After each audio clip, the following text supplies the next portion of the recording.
uyu mugambi washikirijwe uyu munsi twashize ku mukono hagati y'amashirahamwe aserukira ONU mu Burundi hamwe n'ubushikiranganje bw'amagara y'abantu ku rwego rwa leta y'u Burundi.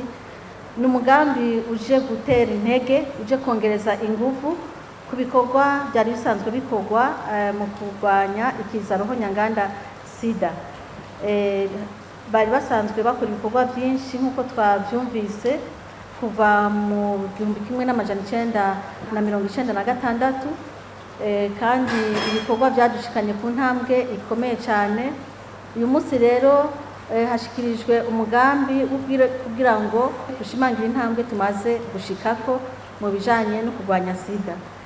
Ahanini uyu mugambi nuwo gushimangira kugira ngo intambwe tumaze kugerako ntizosubira inyuma mu bijanye no kurwanya ikiza sida mu Burundi.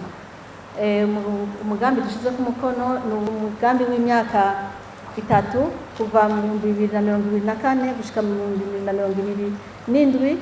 Uwo mugambi ukaba uyu munsi ku biharuro turiko umugambi tuvuga yuko wababa hafi imiliyaridi 40 z'amafaranga y'amarundi, n'amafaranga aje kongereza ayandi mafaranga asanzwe akoreshwa mu gihugu muri uwo mugambi wo kurwanya amasida. Uyu mugambi rero ni umugambi novuga wo kongereza ingufu kugira ngo dushobore gushikaho amafaranga twari dusanzwe dufise twakoresha atashoboye gushika. Ni wo kuzamura rero kugira ngo aho tubona ko twari ko turazama mu bijanye no kurwanya sida dushobore gutera intambwe tuje imbere.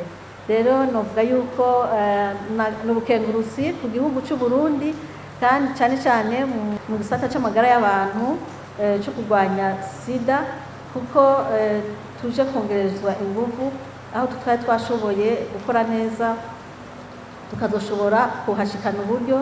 Aha novuga cyane cyane mu bijanye no kuvura abana bagwaye umugera wa sida, kubashira ku miti no kubakurikirana, ndetse no kurwanya ikiza sida mu buryo buteye imbere, kuko tubona yuko urwaruka rwasubiye kwandura ku rugero runini umugera wa sida.